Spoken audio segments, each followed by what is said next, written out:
It's Saturday, April 3rd. I'm here at the West End Gun Club on the Rimfire Range. It's right after 6 o'clock in the morning. Sun's starting to come out. Came out here to run through the April 2021 NRL22 Course of Fire to prep for the match we're going to run this April, fourth Sunday of the month. Woke up early, so came out here early. Didn't bother to check the weather report, so it's a little colder than I thought it would be. Didn't wear a jacket, so I popped out the emergency jacket to keep in the back of the Jeep.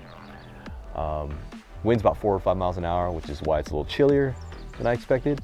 But we'll make it work. Let's go ahead and get stuff out of the condensed container and set up everything so we can start running through the course of fire.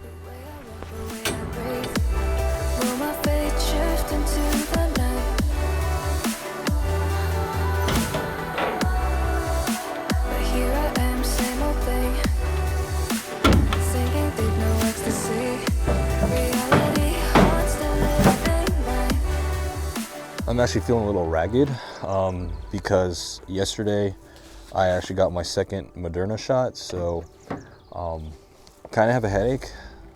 I think I was fine. I got the shot around 9:30 in the morning on Friday, and then today's Saturday. I was fine up until around 2100 hours, so about 12 hours later, started feeling kind of like, I guess, cold. I don't know if you call it a chill, but felt kind of cold, so when I went to sleep early, I was kind of bundled up in my bed, and it was, it's gotten warmer, but I just felt really cold. And I think that went away after like 3 hours or so, 4 hours. And I've been waking up in the middle of the night, just, I was drinking a ton of water just to get the headache, to keep it down, because I didn't take anything, like any Advil or any Tylenol or anything. So just pounding water. I got a bunch of water in the Jeep. I needed to just stay hydrated. My arm, it hurts about the same as the previous shot, the first one. And then I guess I feel kind of nauseous or nauseated. I mean, I don't say I want to throw up, but it's just that weird feeling where you think you might want to throw up, but you're not. So I don't know. It's a interesting thing. My mom, when she got hers, excuse me, she had a headache for like 2 days straight. My father, when he got his, he had a headache for a day. And I'm feeling fine right now. It's been almost about 21 hours later. My headache's just behind my neck a little bit, behind my ears. Other than that, I'm okay. So hopefully it doesn't get any worse today. If anything, I have Advil in a Jeep. I can take something if I'm feeling bad. But as long as I stay hydrated, should be okay. The first stage of the NRL22 April 2021 Course of Fire that we're going to run through is called Feeling Tired. 120-second par time, 10 rounds. We have 2 targets, a 2-inch at 75 and a 2.5-inch at 100 yards. 1 piece of equipment in accordance with rules, 10 points, 100 points possible. 10 points per impact, 100 points possible. You're going to start standing, rifle and all gear in hand, mag in action open. On start signal, shooter will take a position on the 4th or 5th ladder rung from the bottom and engage the 75-yard target with 2 shots. So you can pick either this one or this one to shoot at the 75-yard target with 2 shots. Then engage the 100-yard target with 2 shots. Shooter will then transition to the top of the tire and engage the 75-yard target with 2 shots. Then engage the 100-yard target with 2 shots. Last, the shooter will transition to the opening of the tire and engage the 75-yard target with 2 shots. The rifle/bipod cannot touch the ground. The tire should be secured to the ladder using a rope so that it is upright. Should be relatively straightforward. You're just going to get on the ladder, 75 twice, 100-yard twice. On top of the tire, 75 twice, 100 yards twice. Then in the middle of the tire, 75 yards twice. Pretty straightforward. Just can't let the rifle touch the ground. Lots of ways to shoot this.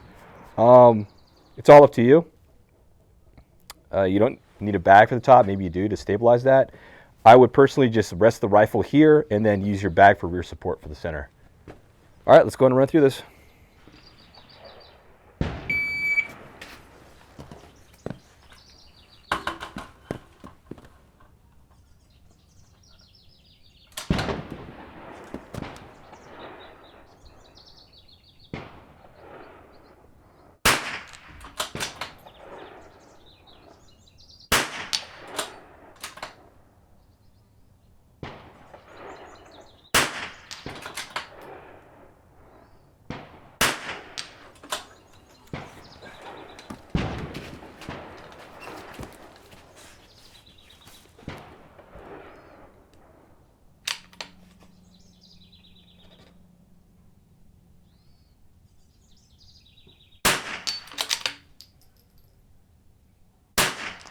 Missed 2 so far.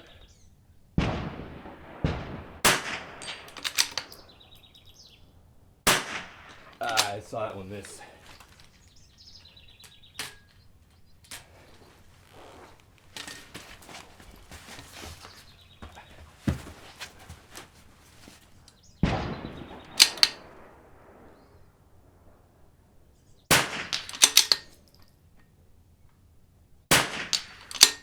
All right, missed 3 shots. Sorry, I had to pick up my microphone here. So this is a little bit of an issue here, a little bit unstable. I dropped 3. So when I prepped for this stage, I tried my bag here to see if I could see the targets. The problem is we're shooting an angle, so that rung right there, that brace on the ladder, it's in the way of the field of view of the scope, so you can't see the target because we're shooting up. So what I ended up doing was shooting off of this without a bag so I get the right elevation. And something I have to warn people about when they shoot this match over here at our range, just due to the logistics. Or I could try to angle this up a little bit so it's a little bit, maybe get a block or something, which I might do just so it gives people the ability to shoot off this with a bag and not have that rung in the way. A little bit unstable here off this. Dropped one around here. And so when I was reading the stage of fire, the course of fire, it says the bipod can't touch the ground. So technically, I had the bipod sitting in the tire. I don't know if that's gaming it. And no part of the rifle's touching the ground. I got the bag. So I don't know if this is a legal way to shoot this, but this is how I would do it if this is how you could game this stage. So anyway, that's it for this one. Let's go and move on to the next stage of fire. The second stage we're going to run through today is called Tough Decisions. It's 120-second part time, 10 rounds. We have 4 targets, all at 100 yards. We have a 2.5, 2-inch, 1.5 inch, and a 1 inch, all at 100 yards and double hangers. One piece of equipment is according to rules, but here's the kind of caveat. The 1 inch target's worth 10 points, the 1.5 is worth 7 points, the 2 is worth 5 points, and the 2.5 is worth 3 points with 100 points max. You're going to start standing, rifle and all gear in hand, mag and action open. On start signal, shooter will assume a supported prone position and select which target to shoot and engage that target 10 times. The shooter may choose to switch targets at any time, but must announce the change. It's basically a question of whether or not you feel you can shoot accurately in the conditions you're in. And some people's guns may act finicky. I know sometimes this gun, depending on the ammo, you'll miss the 1 inch target.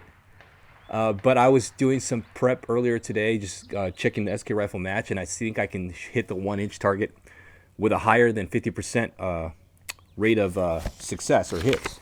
And so I think the goal is kind of balancing out risk versus reward. So the 1.5 inches were 7 points. Let's say you clean that and shoot, that's 70 points on a 1.5 inch versus 100 points on a 1 inch. If you miss 3 times on the 1 inch, you still get 70 points. I think if you feel that you can hit that target more than 70%, you should take the risk on the 1 inch. And that's what I'm going to go ahead and do. And that's probably what I would recommend everyone to do. Especially it all depends on weather conditions. Right now it's pretty good. The wind has died down. So we'll go ahead and try the 1 inch target. But let's go ahead and run through the stage of fire and see how it goes.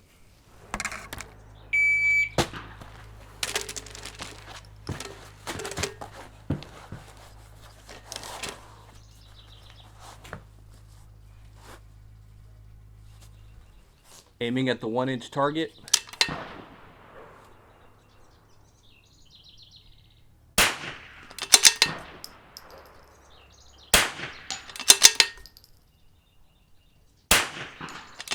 So that was a hit. It just went way right. Dropped one so far.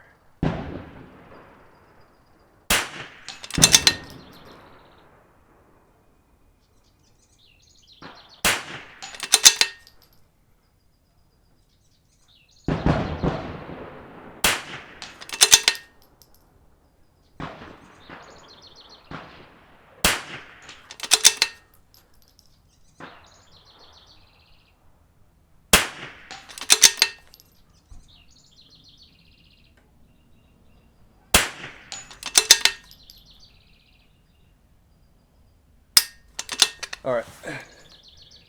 Finished with less than 70 seconds, or less. Finished with 70 seconds on the clock, 69.92. I dropped one round, probably two, but I think I dropped one because I saw that ricochet go way right when it clipped that target. Again, it's all risk versus reward. If the wind conditions are good and your gun is holding well, I would just go for the 1 inch, because even if you get 70%, you pretty much got the next highest score, assuming you cleaned the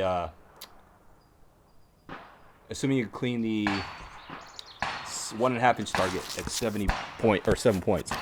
So again, clean is 100 on the 1 inch, but a clean all 10 hits on the next smallest target, the 1.5, is 70 points. So if you miss 3 on the 1 inch, you pretty much got the max you could get off the smaller target. So you may as well just go for the smallest target, assuming your wind is good, the weather conditions are good, and your gun is holding well.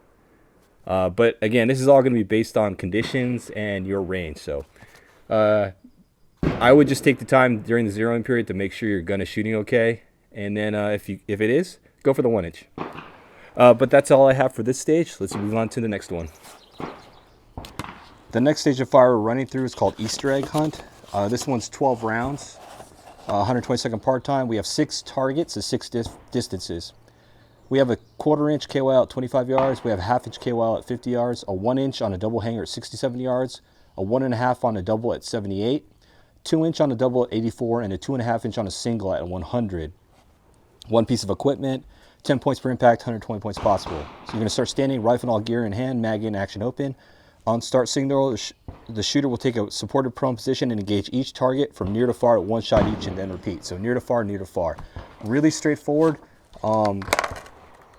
You're just basically, it's just an exercise in shooting 6 different distances in timed fire. Probably going to want to hold over and just adjust parallax to save yourself the time. But let's go ahead and prep and shoot this stage.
Yep, barely nicked that one. So that was pretty simple.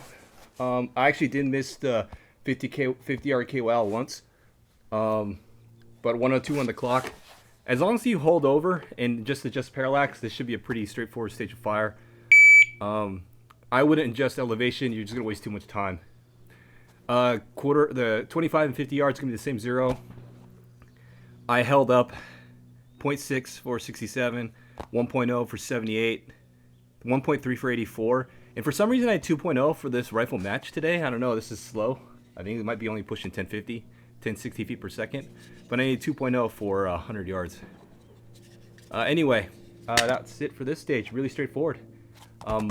Again, practice your holdovers. Don't just adjust parallax, don't dial elevation, and you should be good to go on this stage. All right, let's move on to the next stage of fire. The fourth stage we're going to run through is called Tank Trap Rodeo, 120 seconds, 12 rounds.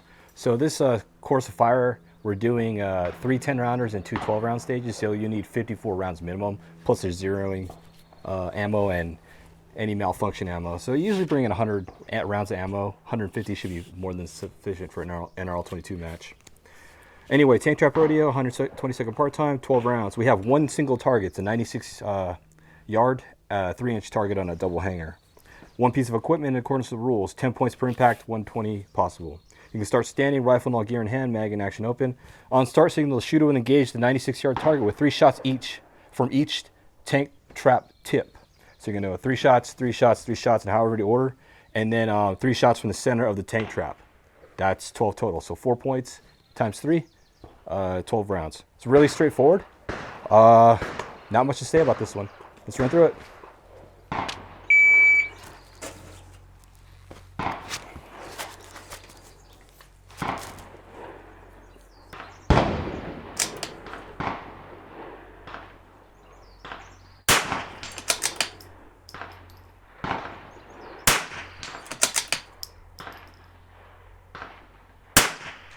Missed.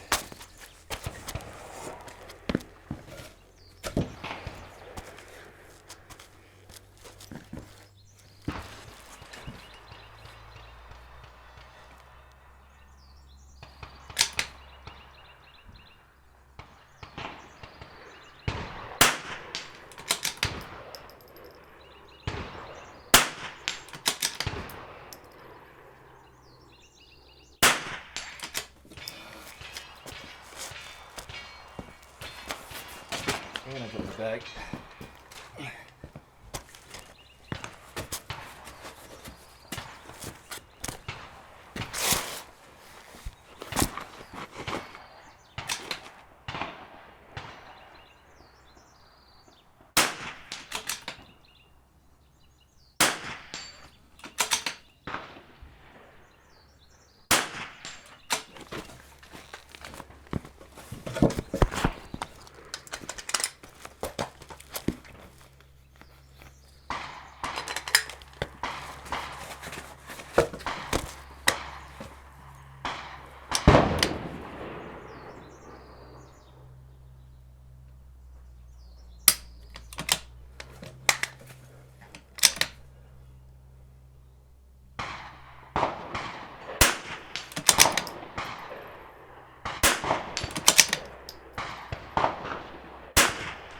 Missed 2. I rushed it. So I dropped my my bag, so that kind of got me to panic. And I wasn't really sure how I was going to shoot that front one, so I had to work my way around it. Dropped 2 rounds. Sorry, the microphone is away from me. So I dropped 2 rounds, dropped my bag during the course or the stage of fire, so it kind of got me to panic a little bit. I finished with 1:15 on the clock, so I had 5 more seconds. I probably could have took a little bit more time on that last shot, but just got to be sure to be careful when you're working your way around these tank traps, and go smooth, and you should be fine. But it's relatively straightforward, I think. You're just taking 3 shots on each tip in the center. Yeah, that's kind of it. So let's go ahead and move on to the final stage. The last stage we're running through is called the Final Countdown. It's 120 seconds, 10 rounds. We only had a single target, a 3-inch at 87 yards. One piece of equipment. This is the bonus time stage, so if you finish with extra time on the clock, you get 1/10 of a point per second remaining. So you're going to start standing, rifle and all gear in hand, mag and action open. On start signal, the shooter will engage the target in the following manner.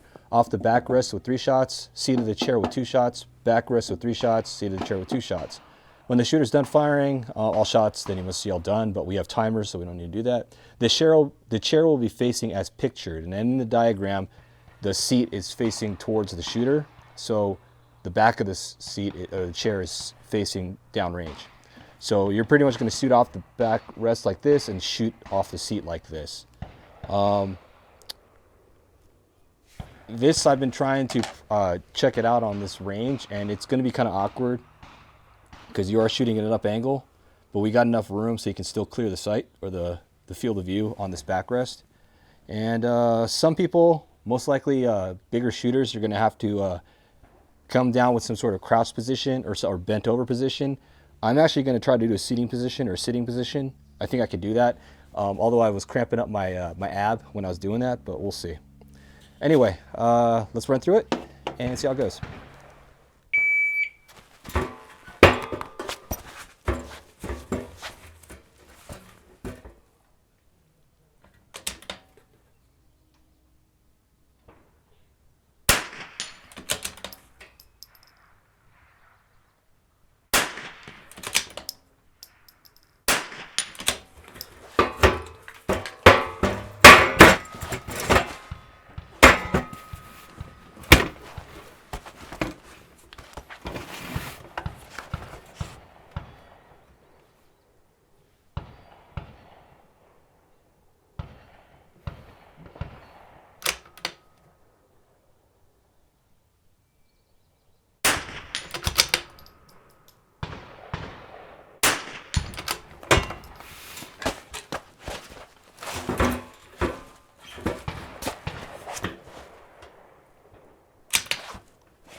I think I dropped 2 rounds. I don't recall.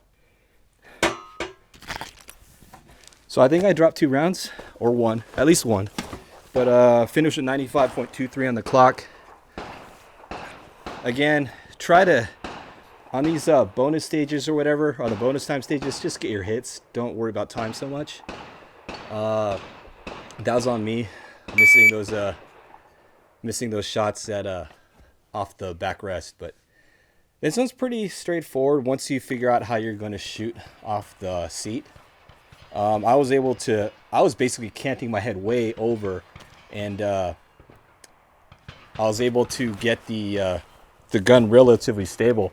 So what I actually did here, I should have, when I was firing the first 3 rounds, is I should have just went ahead and used my elbows here, because I had enough stability here and sort of rest the gun.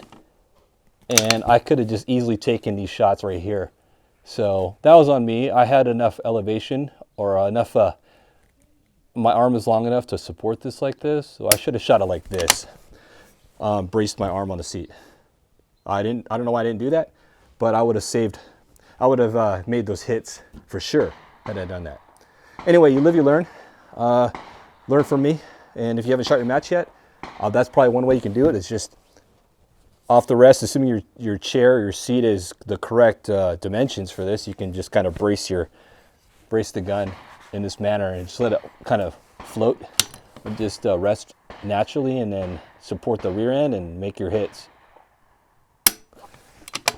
Anyway, that's it for this. All done shooting the 5 stages. Gonna go ahead and start cleaning up and do a little bit of maintenance in the condense container, and we'll get out of here. Almost done packing up, got the condense container squared away, just need to lock it up, got all my stuff pulled in. I just need to pack this stuff in the Jeep, ready to go. But wanted to give you my first impression so far on the SkyPod.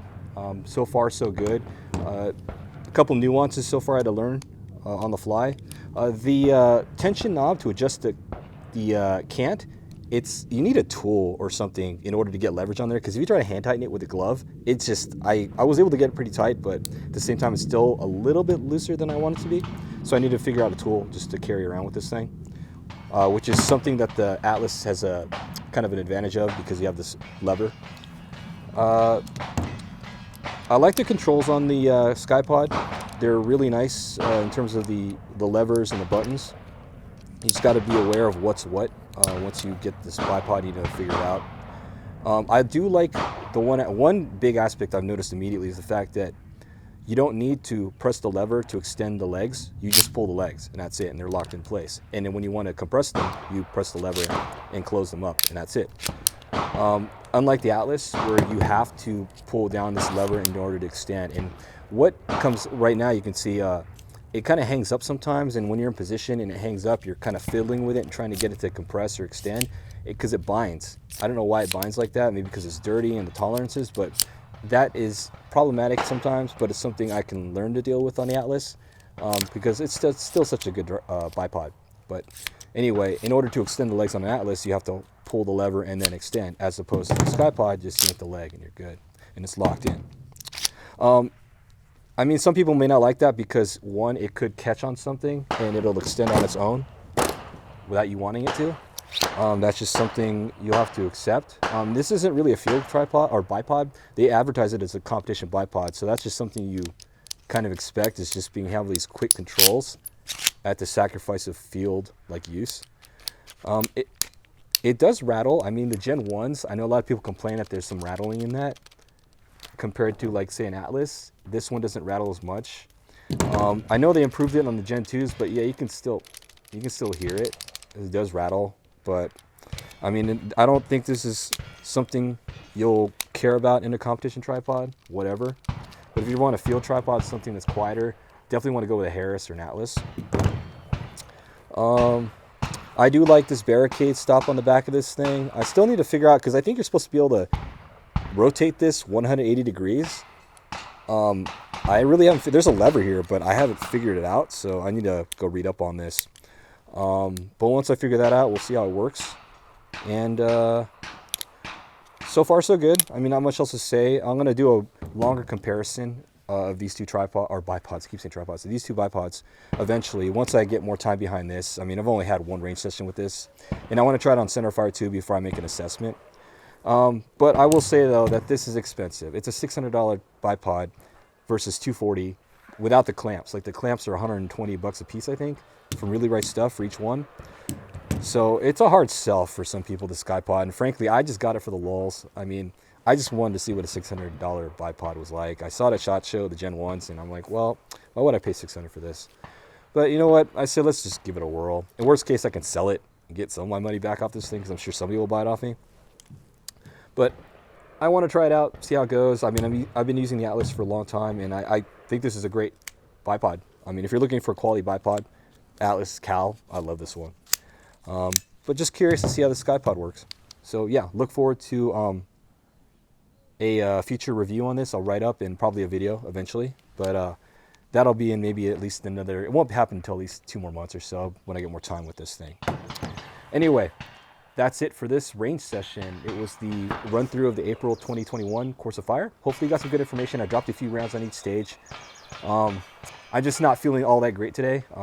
I just shot these stages and that was it, right? I just did a one run, and I didn't really practice because my head is still kind of aching behind my ears. It hasn't gotten worse since this morning, but it hasn't gotten any better. And I don't want to take anything really unless I have to. They said you can take ibuprofen or Tylenol if your headache is getting worse after your second shot for the vaccine, but I'll see if I can live. I'll be fine. But I just need to get some water and get something to eat, because I don't eat before noon. So that kind of exacerbates my headaches when I don't eat, because I stop eating at 1800 hours, and I don't eat till noon the next day. So that's kind of 18 hours of no eating, like that span. So that hunger, that usually exacerbates any headaches I may get. But I try to drink water and pound that down. That usually helps me out. Anyway, that's it for today. If you have any questions or comments about the run through, feel free to post in the comments. Hopefully this helped you out. For those of you who are still shooting or still have yet to shoot the April 2021 Course of Fire at your home range, but hopefully you do well, and hopefully you got some good tips out of this, and you can take advantage of what I did on video and try to adapt some of my techniques or whatever for your matches. Anyway, that's it for today, April 3rd. Today's the 3rd, Saturday at the West End Gun Club. I'll see you in the next vlog.